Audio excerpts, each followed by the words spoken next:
Saludos hermanos, que Dios les bendiga. Un gozo y una alegría poder estar juntos aquí. Denme un minuto que voy a simplemente poner aquí la presentación para que esté disponible. Ahí estamos. Hermanos, que Dios les bendiga. ¿Cuántos están gozosos de estar hoy en compañía del Señor y en compañía de los hermanos? Es una bendición. Yo meditaba mientras veníamos para acá en el carro, meditaba en una palabra que aparece varias veces en la Biblia y en situaciones muy similares.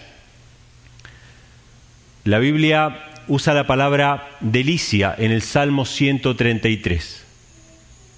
Mirad cuán bueno y cuán delicioso es habitar los hermanos juntos y en armonía. Qué bonito, ¿no? Es un buen parámetro para nosotros, como hijos de Dios, como cristianos, como creyentes, saber si estamos teniendo el Espíritu de Dios y sintiendo ese gozo y esa delicia de compartir juntamente con nuestros hermanos. Pero no solamente aparece en el Salmo 133, que de hecho es una canción, es un himno que se canta en la fiesta de Pentecostés, ¿sí? Qué bueno y cuán delicioso es habitar los hermanos juntos y en armonía. Es como el monte de Sión, donde llueve, ¿no? El rocío, dice, ¿no? Sobre el monte Hermón. Esa es una promesa de la lluvia del Espíritu Santo, tanto en Pentecostés como para nosotros en el tiempo final. Pero también aparece la palabra delicia, por ejemplo, en Isaías capítulo 58. Bienaventurado el varón que retrae su pie de hacer su voluntad en mi día santo, y lo llama delicia, santo, glorioso del Señor. O sea que compartir el sábado, el culto de adoración, compartir en otras reuniones como esta, que no es sábado, pero estamos los hermanos juntos en armonía, es una delicia. Y hay un pasaje más que me vino a la mente. La Biblia dice en Proverbios capítulo 8 que cuando Jesús estaba con el Padre ordenándolo todo, creándolo todo, ustedes recuerden esa expresión, ordenándolo todo viene de Génesis, porque la tierra estaba como desordenada y vacía, pero Proverbios 8 dice la sabiduría, con él estaba yo ordenándolo todo. ¿A quién le dijo Dios, hagamos al hombre a nuestra imagen? Se lo dijo a su hijo. Proverbios 8 lo dice así. Pero dice algo más Proverbios 8, dice que era una delicia de día en día compartir con los hijos de los hombres. O sea, para Cristo compartir con nosotros es una delicia. Por eso el sábado es una delicia. Por eso cada reunión que nosotros tenemos y tenemos la oportunidad de compartir debería ser una delicia. Y este es un buen termómetro para nosotros como cristianos para ver si hemos caído en el formalismo o no. Si caemos en el formalismo, llega un momento en que el sábado deja de ser una delicia. Habitar los hermanos juntos y en armonía deja de ser una delicia. Y en definitiva es compartir con Cristo deja de ser una delicia. Entonces es un buen termómetro para nosotros, para que nos examinemos, para que le pidamos al Señor que reavive en nosotros el primer amor, ese fuego en los huesos que tenía el profeta Jeremías, que no podía callar la palabra del Señor. Hoy es un buen día para reconsagrarnos al Señor. Y el tema que quería compartir con ustedes se llama Si mi pueblo se humillare. Y es importante este tema, pienso yo, para todo lo que se va a tocar en esta campaña. No solamente lo que se va a presentar hoy, lo que se va a presentar mañana en Rioja, también en Lima, porque el lema de esta campaña es conocer a Dios, y conocer a Dios implica conocer la personalidad del Padre y del Hijo, conocer algo sobre el Espíritu Santo, lo que la Biblia nos revela, y conocer sobre todo una cuestión que tiene que ver con sujeción, humillación. Tiene que ver con sujeción y humillación. Y todo aquel que no esté dispuesto a humillarse delante del Señor y delante de su palabra, lamentablemente va a rechazar este tema.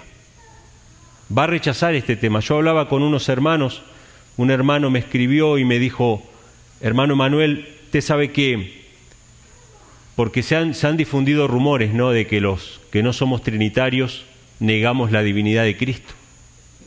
Entonces, pareciera haber una necesidad de hablar de Cristo Dios, de Cristo como Dios. Entonces este hermano me dice, hermano Emanuel, es muy importante que resaltemos la divinidad de Cristo. Yo estoy de acuerdo que es muy importante resaltar la divinidad de Cristo. Pero le digo, hermano, ¿sabe usted una cosa? Un secreto, un misterio. Todo el mundo cristiano considera a Cristo Dios. Los trinitarios creen que Cristo es Dios y por eso le adoran. Los unicitarios creen que Cristo es Dios, que es el mismo Padre, y por eso le adoran. Ahora, ¿qué tienen en común los unicitarios y los trinitarios? Que ninguno de los dos cree que Jesús sea el Hijo unigénito de Dios. Ellos están dispuestos a adorar a Cristo Dios, pero no están dispuestos a adorar a Cristo Hijo unigénito, sujeto al Padre, obediente al Padre, que tiene al Padre por cabeza, que el Padre es su Dios. No están dispuestos a adorar a ese Cristo. ¿Y saben qué? La Biblia dice, adórenle. Dios dice, adórenle. Y Dios dice así, el que no tiene al Hijo, no tiene la vida. El que no va por medio del Hijo no puede llegar a mí. Y esto tiene que ver con sujeción, tiene que ver con humillación, tiene que ver con sujetarnos a alguien más. El Hijo se sujeta a su Padre, los ángeles se sujetan a Cristo. Nosotros aquí en la tierra, ¿tenemos personas a las cuales sujetarnos? No voy a entrar en ese tema, solo una pregunta. ¿La Biblia habla de sujetarnos a alguien en la tierra? Interesante. Habla a los esposos, habla a las iglesias de los ancianos, habla de las autoridades seculares, y en todas esas ocasiones no habla de sujetarse, siempre y cuando obviamente no violemos un principio de la palabra de Dios. Pero si no tenemos que violar un principio de la palabra de Dios, ¿debemos sujetarnos a las autoridades civiles? No nos gusta, hermanos. ¿Qué hubiera pasado si el censo se hubiese hecho en nuestros días? Nosotros hubiésemos dicho, no, ese censo es para la marca de la bestia. ¿Saben qué? No vamos a ir nada a ese censo. ¿Qué hizo José y María? Se sujetaron a las autoridades civiles siempre y cuando esas autoridades no le exigieran violar un principio de la palabra del Señor. Ellos fueron a hacer el censo. No le estaban pidiendo que adoren imágenes, no le estaban pidiendo ninguna otra cosa. Nos cuesta, hermanos, a nosotros sujetarnos. Y el llamado que Dios hace a su pueblo es, si mi pueblo se humilla. Dice Lucas capítulo 14, versículo 11, porque cualquiera que se enaltece será humillado, y el que se humilla será enaltecido. ¿Cuántos de ustedes se acuerdan en qué contexto está esta palabra? Una parábola, ¿se acuerdan? El fariseo y el publicano. Dice la Biblia que el fariseo oraba consigo mismo, algo interesante que dice, puesto en pie, oraba consigo mismo, y eso tiene que ver con la forma en que vamos al Señor. Si nos humillamos para ir al Señor, o sea, nos postramos como hoy nos postramos, o permanecemos de pie, ¿sí? Entonces dice que estaba el fariseo y el publicano, y el fariseo oraba consigo mismo agradeciendo a Dios por todas las virtudes que él tenía, virtudes morales, pero dice que el publicano no podía alzar su rostro al cielo, sino que decía, Señor, sé propicio a mí, porque soy un hombre pecador. Este volvió a su casa justificado y el fariseo no. Y hay un ejercicio muy interesante que tenemos que hacer cada uno de nosotros, que siempre lo menciono cuando se habla de esta parábola. Lo escuché alguna vez y siempre me quedó en la mente. Cuando leemos la parábola del fariseo y el publicano, ¿con quién nos identificamos? Si nos identificamos con el fariseo, somos el publicano. Si nos identificamos con el publicano, ¿quién somos? Somos el fariseo. Porque muchas veces no tomamos esas reprensiones que Dios hace en su palabra para cada uno de nosotros. Pero la Biblia nos habla de humillación y quisiera compartir una cita de la palabra del Señor, de la sierva del Señor, que a mí me marcó mucho. Esta cita está en Testimonios Selectos, tomo 1, que nos habla acerca de algunas veces cómo Dios permite que nos sucedan cosas para humillarnos, para aprender, ¿sí? Siempre van a pasar cosas malas en la vida. Estamos en un mundo de dolor y de pecado. Vamos a enfrentar a veces sufrimiento, a veces enfermedad, a veces desengaños, a veces que las cosas no salen como nosotros esperamos.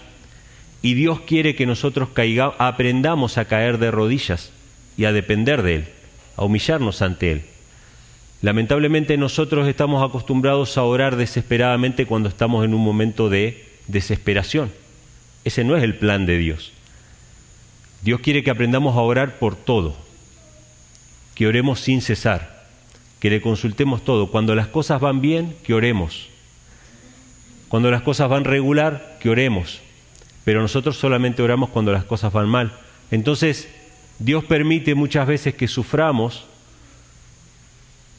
cuestiones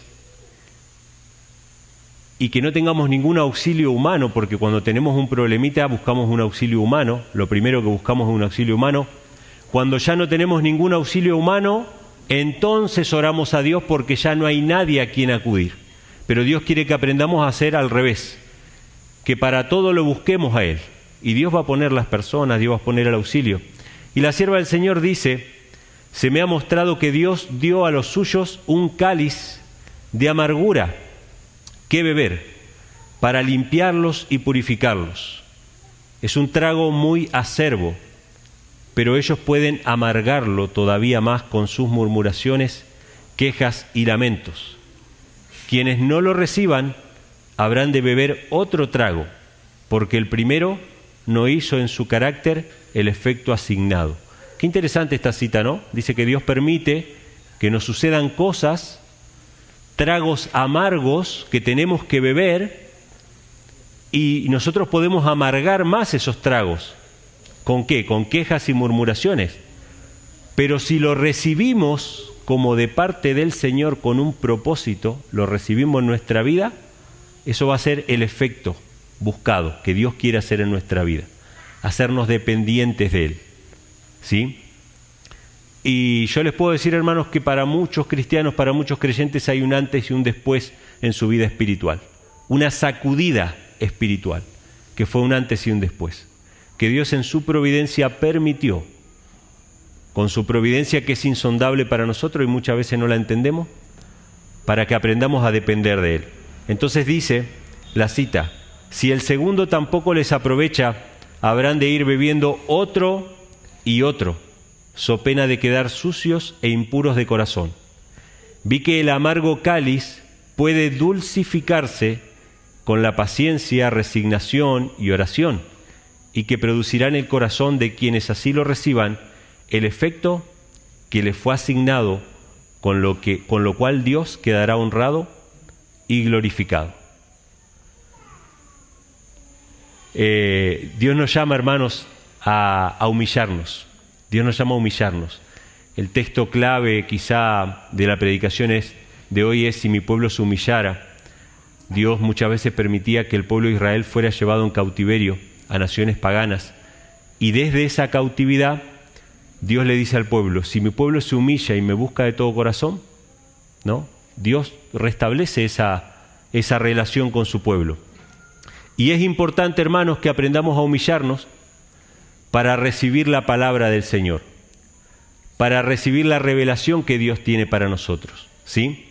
Les voy a pedir de favor a los hermanos si pueden poner en silencio los teléfonos, porque así llegan los mensajes, los ponen en vibrador y ustedes pueden leerlos, pero cada sonido, no solamente que me distraiga a mí, porque yo puedo seguir hablando, pero quizá distrae a su hermano que está sentado, ¿sí? Entonces, vamos a hablar hoy de la importancia que tiene el tema de la humillación con la verdad del Padre y el Hijo. Fíjense lo que dice la palabra de Dios en Apocalipsis capítulo 19, versículo 10. Apocalipsis 19, 10, este es el profeta Juan, a quien se le dio la revelación. Dice que se le apareció el ángel, un ángel, no menciona aquí quién es, pero dice que se le apareció un ángel, y el apóstol Juan hizo algo inesperado para cada uno de nosotros, probablemente. Dice, yo me postré a sus pies, a los pies del ángel, dice Juan, para adorarle, para adorarle. Ustedes saben que se practica la adoración de ángeles, ¿verdad? En las religiones paganas y muchas veces en la religión cristiana también se practica la adoración de ángeles, la adoración del apóstol Pedro, la adoración de la Virgen María, la adoración de los ángeles y de miles de santos, que hace poco me enteré que son más de 3.000 santos que son adorados. El apóstol Juan se postró a los pies del ángel, dice, para adorarlo, no dice reverenciarlo, honrarlo, dice que lo iba a adorar. ¿Por qué será que el apóstol Juan quería adorar un ángel? Entonces dice que el ángel le dijo, mira, no lo hagas, yo soy consiervo tuyo y de tus hermanos que tienen el testimonio de Jesús. Adora a Dios porque el testimonio de Jesús es el espíritu de la profecía. Fíjense qué interesante, hermanos, la escena del libro de Apocalipsis. Siempre tenemos que preguntarnos por qué están escritas las cosas. ¿Será un hecho anecdótico sin importancia? ¿Será que simplemente Dios quería enseñarnos que no había que adorar ángeles? Algo que era bastante claro para la iglesia cristiana primitiva.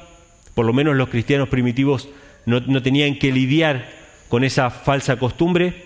¿O hay un mensaje más? Esto se repite, esto está en Apocalipsis 19, pero en Apocalipsis 22, versículos 8 y 9 se repite, dice, yo Juan vi y oí estas cosas y después que la hube oído y visto me postré para adorar a los pies del ángel que me mostraba estas cosas. Y él me dijo, mira, que no lo hagas, porque yo soy consiervo tuyo y de tus hermanos los profetas y de los que guardan las palabras de este libro. Adora a Dios. Qué interesante situación. ¿Por qué Juan insiste por segunda vez? Cuando algo se da por segunda vez es porque es importante, como el sueño del faraón. Cuando la cosa se repite es porque hay un mensaje de Dios para nosotros ahí. ¿Por qué Juan se postra por segunda vez para adorar a los pies del ángel? Hay una explicación, yo voy a dar una explicación por ahí humana, después ustedes sacarán sus conclusiones. Cuando uno sigue leyendo el libro de Apocalipsis ve que el ángel sigue hablando y dice, yo soy la estrella resplandeciente de la mañana, yo soy, ¿no?, el primero y el último, etc. Habla como si fuera Cristo. Es el ángel, pero está representando a Cristo. Y hay algo más con este ángel. Este ángel trae la gloria de Dios. La gloria de Dios, porque este ángel está en la presencia de Dios, la gloria de Dios, así como Moisés bajó del monte con la gloria y tuvo que taparse, la gloria de Dios es transportada por este ángel que es el más importante en el cielo. Y Juan no se postra delante del ángel porque él cree en que hay que adorar ángeles. Él se postra porque está viendo una representación de Cristo, como lo vio en el capítulo 1 de Apocalipsis, en el cual se postra y lo adora. Esa es la explicación más sencilla, porque claramente Juan no creía en la adoración de ángeles. Él simplemente cree que esa gloria que ve y que dice yo soy la estrella resplandeciente de la mañana, que habla como si fuera Jesús en primera persona, es Cristo mismo. Pero esa revelación tiene una escalera, es una revelación que Dios le dio a Juan por medio de su ángel. Así que al postrarse delante del medio de la revelación, ¿sí?, el ángel lo para y le dice, no me adores, ¿sí? Pero hay una cosa más, hermanos, con esta historia. ¿Qué hubiera pasado si en vez de ser Gabriel, el ángel que se presentaba delante de Juan, hubiese sido Lucifer? Esta gloria es mía, esta gloria me pertenece, soy digno. Y hermanos, esto no es algo solamente para los ángeles, esto es para nosotros. Dios nos ha dado dones. Hoy estuve escuchando cómo tocaban el piano, cómo interpretaban esas melodías, son dones espirituales. El hermano me estaba contando también que su hijo tocaba muchos instrumentos. Dios nos da dones y tenemos que reconocer a Dios en esos dones y dar toda la gloria y la honra al Señor. Lo que le pasó a Lucifer nos puede pasar a cada uno de nosotros si no nos humillamos. Así que este ángel se humilla y dice: yo soy consiervo tuyo y de tus hermanos. ¿Puede haber una comparación entre un hombre, ser humano caído, y un ángel perfecto, no caído? No hay comparación, hermano. Pero el ángel dice: yo soy consiervo tuyo y de tus hermanos. Porque el hombre en su condición no caída fue hecho poco menor que los ángeles. O sea que en la condición caída, menor todavía. Sin embargo, el ángel se humilla. Ahora, vamos a ver lo que dice la sierva del Señor sobre este ángel. Deseo a toda la gente, página 73, párrafo 4. Dice: las palabras del ángel, yo soy Gabriel, que estoy delante de Dios, demuestran que ocupa un puesto de alto honor en los atrios celestiales. Cuando fue a Daniel con un mensaje, dijo: ninguno hay que se esfuerce conmigo en estas cosas, sino Miguel, entre paréntesis, Cristo, vuestro príncipe. El Elena G. White dice que este ángel que se le presenta a Juan no es cualquier ángel, es el ángel Gabriel, el más exaltado de los ángeles del cielo. Y sigue la cita diciendo: el Salvador habla de Gabriel en el Apocalipsis diciendo que la declaró enviándola por su ángel a Juan su siervo. Y a Juan el ángel le declaró: yo soy siervo contigo y con tus hermanos los profetas. Admirable pensamiento que el ángel que sigue en honor al Hijo de Dios es el escogido para revelar los propósitos de Dios a los hombres pecaminosos. Elena G. White dice que es admirable el pensamiento de que este ángel que sigue, fíjense cómo dice ahí, que sigue en honor al Hijo de Dios, fue el encargado de darle la revelación a Juan. Y no solamente eso, sino declarar que es consiervo con Juan. Ahora, fíjense qué interesante. Dice que es el ángel que sigue en honor al Hijo de Dios. Cita importante para estudiar este tema de la deidad, hermanos. El ángel Gabriel no sigue en honor a Dios el Padre. El ángel Gabriel no sigue en honor al Espíritu Santo. El ángel Gabriel sigue en honor a Cristo. Eso quita totalmente la Trinidad de la ecuación, ¿sí? Esto pone una jerarquía celestial, que la vamos a ver ahora a continuación. Fíjense cómo es la jerarquía celestial antes de la caída de Lucifer. Estas son todas citas del Espíritu de Profecía, que son muy interesantes. Están quizá un poco desparramadas, pero cuando las vemos todas juntas nos muestran un panorama muy claro. Fíjense cómo es la jerarquía celestial. La primera cita dice: Dios es un gobernador moral y también un padre. Él es el legislador. Elena G. White llama al Padre el legislador, y en algunas citas lo llama el gran legislador, ¿sí? Entonces el Padre es llamado el legislador. En la siguiente cita, la sierva del Señor dice: el Hijo de Dios fue el siguiente en autoridad, ¿después de quién? Del gran legislador. O sea que en el cielo no eran todos iguales. En el cielo no estaban todos a la misma estatura de mando, por así decirlo. Había una jerarquía. Muchos me han criticado la palabra jerarquía, pero hay citas de la sierva del Señor que mencionan la jerarquía. Un ángel elevado en jerarquía, lo menciona. Es una palabra correcta. Entonces, dice la siguiente cita: el Hijo de Dios fue el siguiente en autoridad después del gran legislador. O sea que primero está el Padre, que es el gran legislador, después está el Hijo de Dios en autoridad, y la siguiente cita dice: Satanás en el cielo, antes de su rebelión, era un ángel elevado y exaltado, el próximo en honor al amado Hijo de Dios. Qué tremendo, hermanos, ¿no?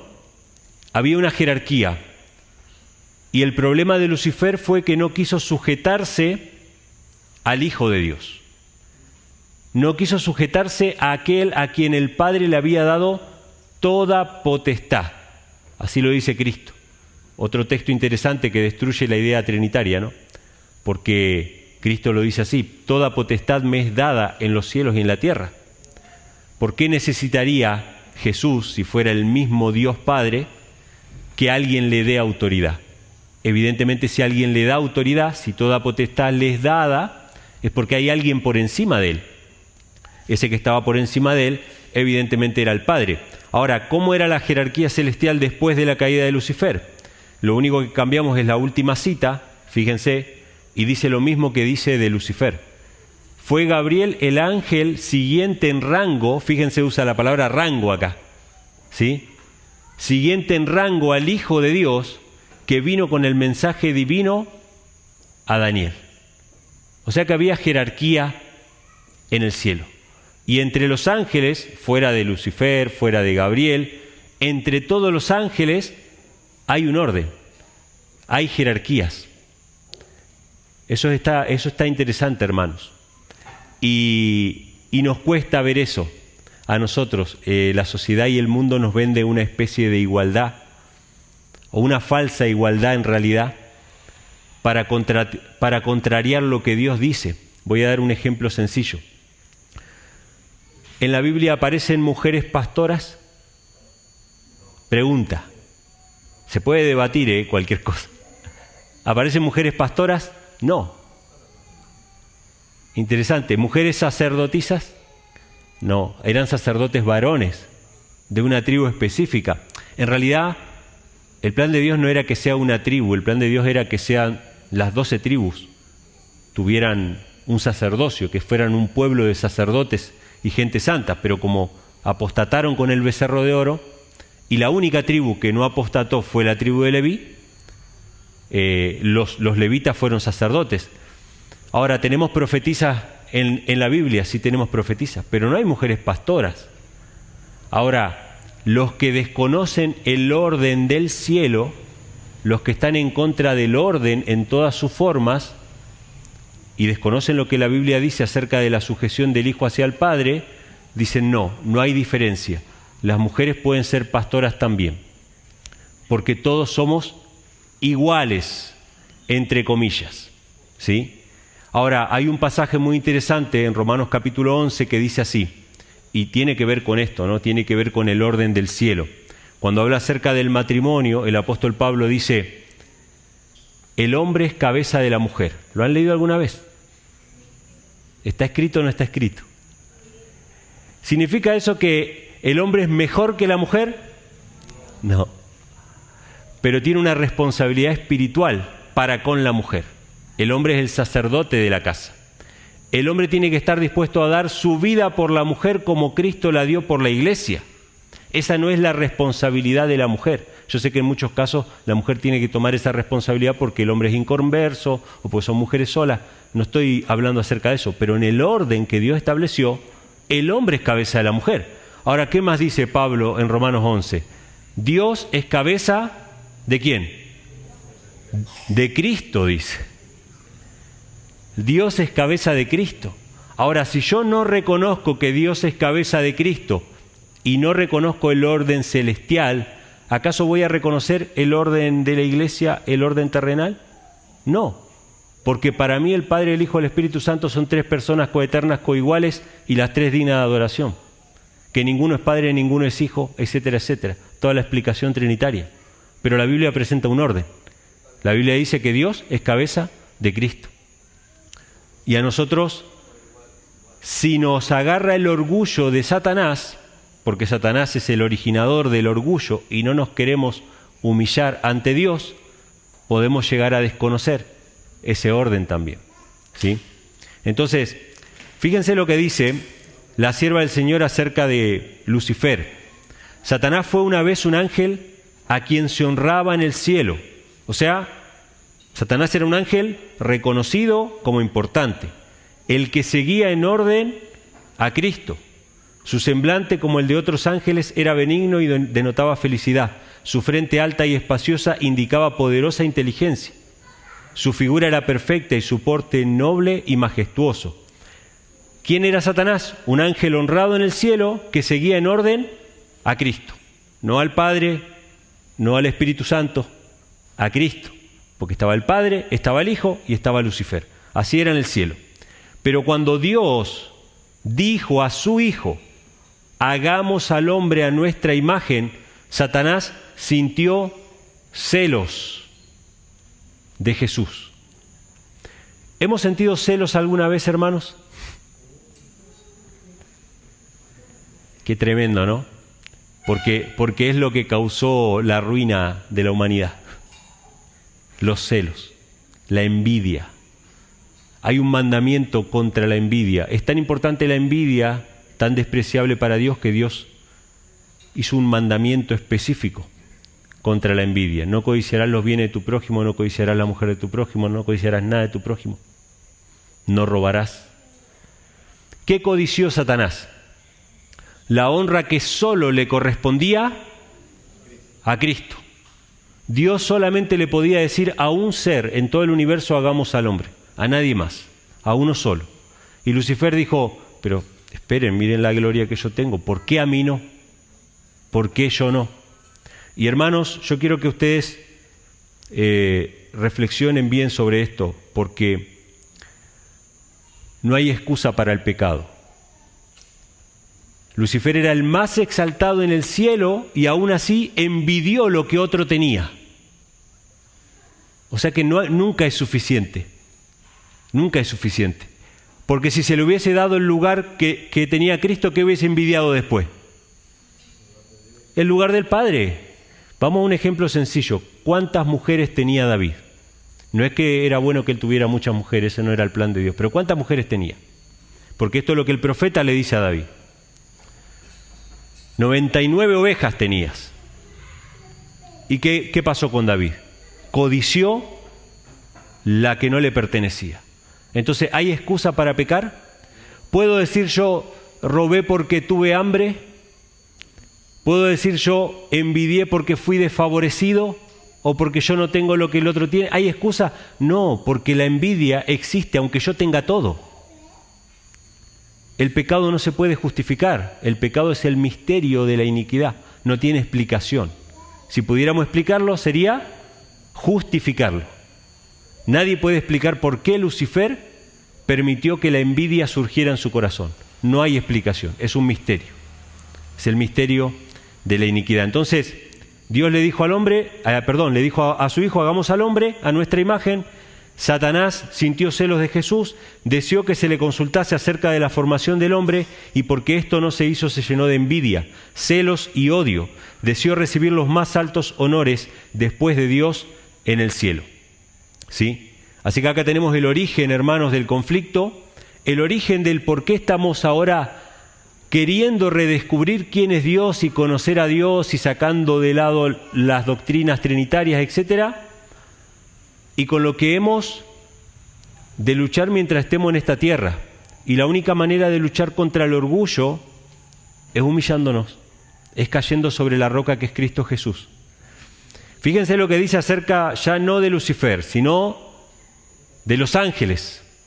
Fíjense lo que dice de los ángeles que siguieron a Lucifer. Hubo ángeles que fueron expulsados del cielo porque no quisieron obrar en armonía con Dios. Cayeron de su elevada condición porque querían exaltarse a sí mismos. Los ángeles querían exaltarse a sí mismos. Habían llegado a esa situación porque se olvidaron que su hermosura física y de carácter provenía del Señor Jesús. Qué interesante esto, hermanos. ¿De quién venía la belleza, la gloria, todo lo que ellos tenían? Venía de Cristo, ¿sí? Los redimidos, los salvados, los que hayan pasado, hermanos, por la gran tribulación, los que hayan vencido a la bestia y a su imagen, cuando lleguen al encuentro con Cristo, Cristo con sus propias manos les va a poner una corona en su cabeza, dice la Biblia, dice el Espíritu Profecía. ¿Qué van a hacer esos redimidos con esa corona? ¿Qué van a hacer con esa corona? ¿Alguien sabe? La van a arrojar a los pies de Cristo, porque van a reconocer que todo lo que ellos recibieron, lo recibieron de Cristo. La salvación, la fuerza para vencer el pecado, el don de predicar el Evangelio, todo lo recibieron de Cristo. ¿Por qué cayeron los ángeles? porque se olvidaron de que su hermosura provenía del Señor, que todo venía del Señor. Así que tenemos que acercarnos a Dios de esa manera, hermano. Yo sé que Satanás ha puesto en juicio a Dios. Yo sé que tenemos muchas preguntas que nosotros quisiéramos poner a veces en el banquillo del acusado a Dios. ¿Por qué esto? ¿Por qué aquello? ¿Por qué lo otro? Pero tenemos que ir humilladamente delante de Dios, ¿sí? Entonces dice, el hecho de que los ángeles caídos querían ocultar era que Cristo es el unigénito Hijo de Dios, y por eso llegaron a la conclusión de que no tenían por qué consultar a Jesús. Esta cita es muy reveladora porque habla acerca de la rebelión de los ángeles, pero da un dato muy interesante. ¿Cuál era el hecho que los ángeles caídos querían ocultar? Que Cristo es el unigénito Hijo de Dios. ¿Fue hecho Hijo unigénito Cristo cuando se encarnó? No. Ya era en el cielo el unigénito Hijo de Dios. La sierva del Señor dice que cuando nació de María, en un nuevo sentido, cobró nuevamente un sentido el nombre Hijo de Dios. En un nuevo sentido, porque ya era Hijo de Dios en los cielos. ¿Sí? Entonces, fíjense qué interesante, hermanos, este texto. Este texto nos habla de Cristo. No hace falta que yo les diga que Cristo nos llama, ¿no?, a aprender de Él. Aprended de mí porque soy manso y humilde de corazón. Eso lo dice Jesús. En toda su vida terrenal lo demostró, compartiendo con los más necesitados, escuchando a los que tenían sus cargas, sanando la opresión del corazón, conviviendo con todos aquellos que realmente necesitaban.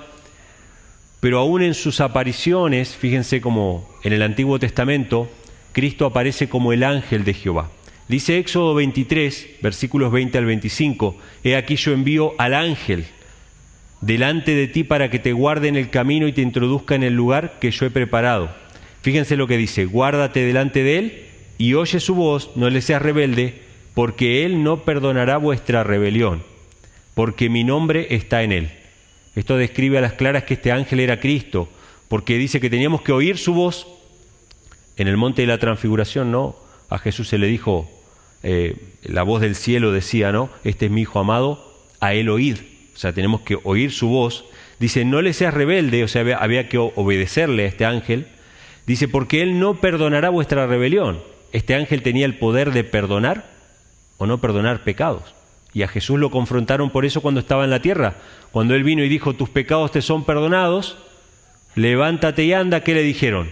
¿Cómo éste tiene potestad de perdonar pecados? Solamente Dios tiene potestad. Sí, y a quien se la haya dado.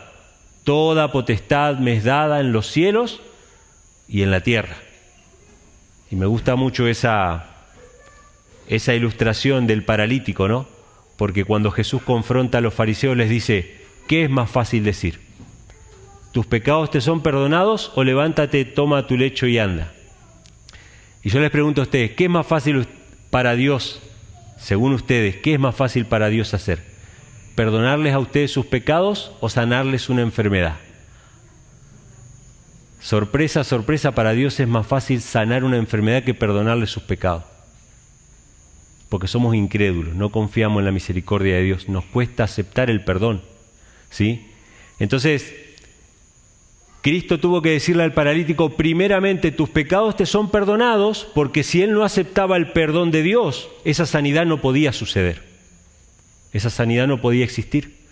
Es más fácil para Dios convencernos de que Él tiene poder de sanar que de perdonar pecados. Y cada una de las sanidades que están en la Biblia están registradas para que creamos que si nos acercamos a Él con corazón sincero, Él perdona todos nuestros pecados. Y yo sé que muchas veces nosotros nos preguntamos, ¿será que realmente me perdona esto, esto y aquello? La garantía de ese perdón está en las sanidades, está en el poder sanador. Si Cristo pudo tocar al leproso y sanarlo, Él puede perdonar todos tus pecados. Y como el tema del perdón de los pecados es algo que pasa internamente y a veces no lo comprendemos, Cristo lo ilustró con la sanación de los enfermos. Entonces dice que este ángel tenía el poder de perdonar pecados y dice algo más, mi nombre está en él. Mi nombre está en él. Cristo es el que hereda del Padre todas las cosas y heredó también su nombre.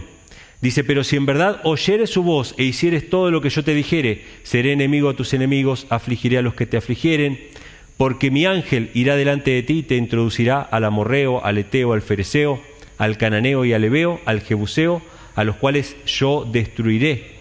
No te inclinarás a sus dioses, ni los servirás, ni harás como ellos hacen, antes los destruirás del todo y quebrarás enteramente sus estatuas, mas a Jehová vuestro Dios serviréis, y Él bendecirá tu pan y tus aguas, y yo quitaré toda enfermedad de en medio de ti. Vamos a ver estos versículos que acabamos de leer, o estas referencias a Cristo como el ángel de Jehová, pero ahora en una aclaración que Dios tiene que hacer al pueblo hebreo. En Hebreos capítulo 1, versículos del 1 al 9, esta carta fue escrita para los judíos. Los judíos conocían el Antiguo Testamento. Los judíos sabían que Dios no estaba solo, que Dios siempre tenía algún compañero, tenía un Mesías que era mencionado algunas veces, pero a veces era mencionado junto con un ángel. Estaba Jehová y estaba el ángel de Jehová. Entonces en la mente de muchos judíos el ángel de Jehová no era más que un ángel, aunque Cristo no tiene problema de ser llamado ángel. ¿A Cristo le molesta que le llamemos ángel? No, porque aparece con el nombre ángel de Jehová, aparece con el nombre de arcángel, inclusive, el jefe de todos los ángeles. Pero nosotros, lo voy a poner así, nosotros que somos orgullosos, pensamos que a Cristo le molesta sujetarse a su Padre. Pensamos que a Cristo le molestaría estar por debajo de su Padre. Y a Cristo no le molesta sujetarse a su Padre, porque Él dice, mi Padre es mayor que yo. Mi Padre es mayor que todo. Y Cristo dice, el hacer tu voluntad, Dios mío, me ha agradado y tu ley está en medio de mi corazón. O sea, Cristo se goza en sujetarse a su Padre y hacer la voluntad del Padre porque hay un orden en el cielo. Y ese orden solamente se puede cumplir cuando el pueblo de Dios se humilla. Entonces, dice el apóstol Pablo, Dios, habiendo hablado muchas veces y en muchas maneras en otro tiempo a los padres por los profetas, en estos postreros días, en estos últimos días, nos ha hablado por su Hijo, a quien constituyó heredero de todo, o sea, Cristo es heredero de todo, o sea, heredó todas las cosas de parte del Padre. Dice, por quien asimismo hizo el universo, el cual siendo el resplandor de su gloria y la imagen misma de su sustancia, y quien sustenta todas las cosas con la palabra de su poder. Fíjense qué interesante eso, hermanos, que está marcado ahí.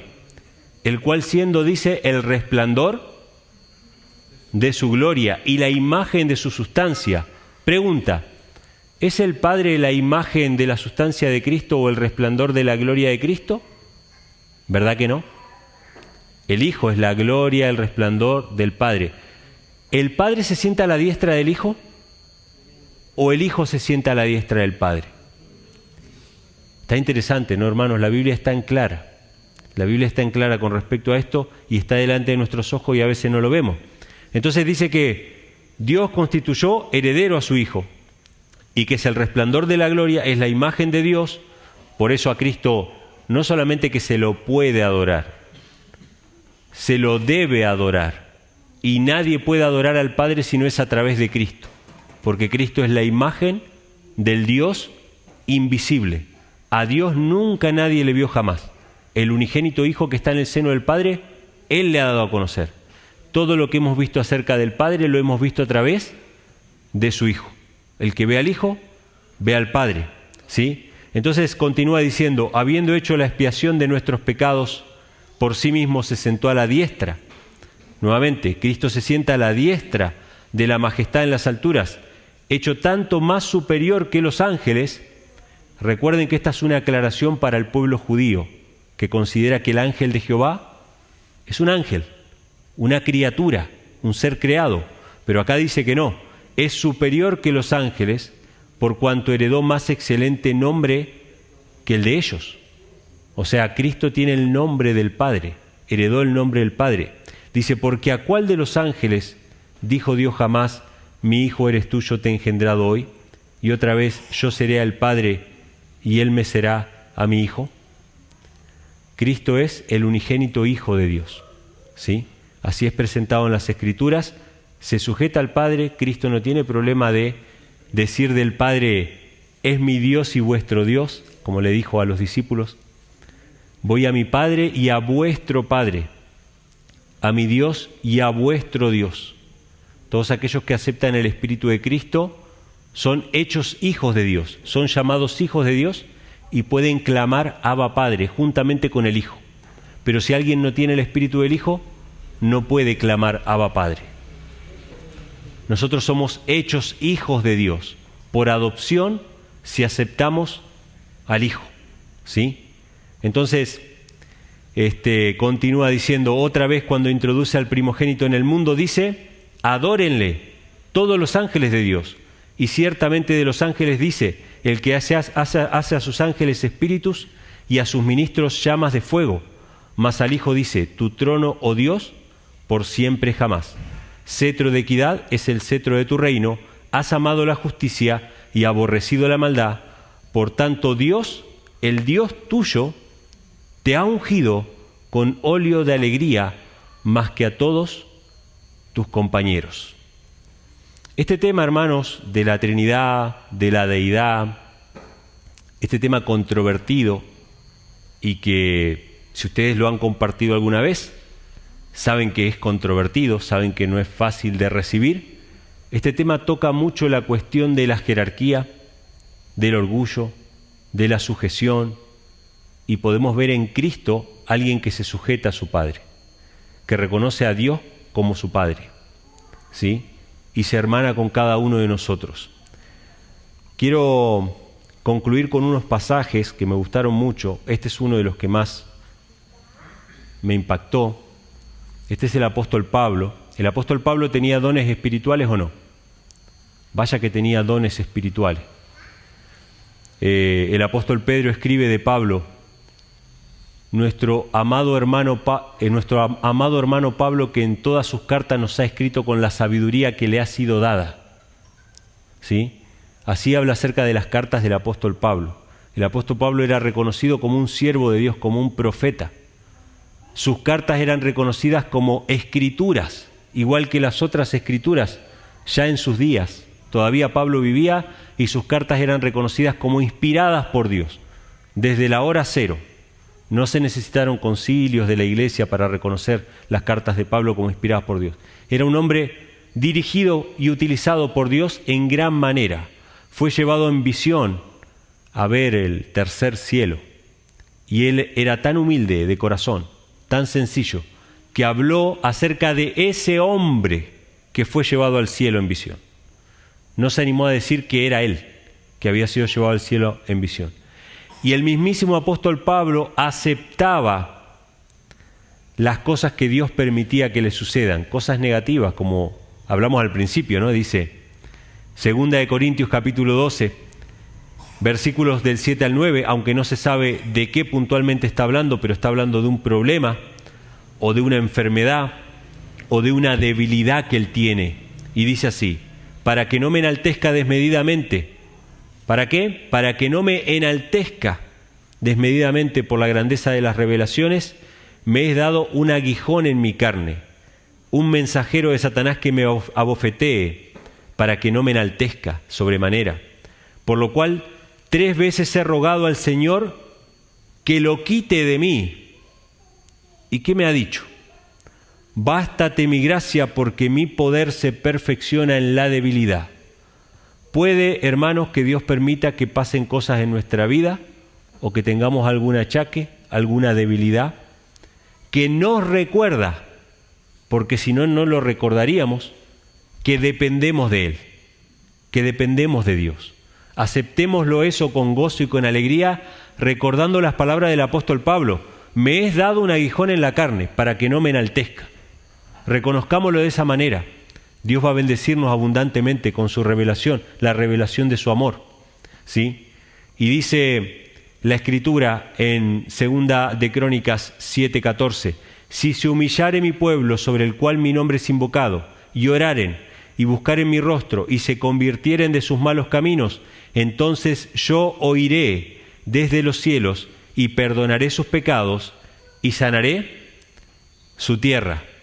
Hermanos, en estos días vamos a estar compartiendo, tanto el hermano Daniel como los demás oradores que van a venir, van a estar compartiendo temas muy interesantes sobre Dios, sobre Cristo, sobre esta verdad preciosa, sobre cómo conocer a Dios, sobre cómo recibir la palabra. Y este punto es fundamental para que podamos tener frutos en nuestra vida espiritual, humillarnos delante de Dios. Mateo 18:4 dice: cualquiera pues que se humillare como este niño, ese es el mayor en el reino de los cielos. Y ¿saben qué? Una cosa, hermanos, este tema de la Trinidad es muy difícil de digerir. Y sobre todo es muy difícil de digerir para aquel que cree que sabe algo, para aquel que cree que conoce las Escrituras. Jesús dijo en una ocasión: te alabo, Padre, porque escondiste estas cosas de los sabios y de los entendidos y se las revelaste ¿a quién? A los niños, porque así te agradó. ¿Y saben lo que dice inmediatamente después de eso? Nadie conoce al Padre sino solamente el Hijo, y nadie conoce al Hijo sino solamente el Padre. ¿Qué cosa Dios le ha revelado solamente a los que sean como niños? A los que no confíen en su propia sabiduría. La relación del Padre y del Hijo. Hermanos, que Dios les bendiga en esta primera etapa, ¿sí? Y que puedan seguir disfrutando de la compañía del Señor.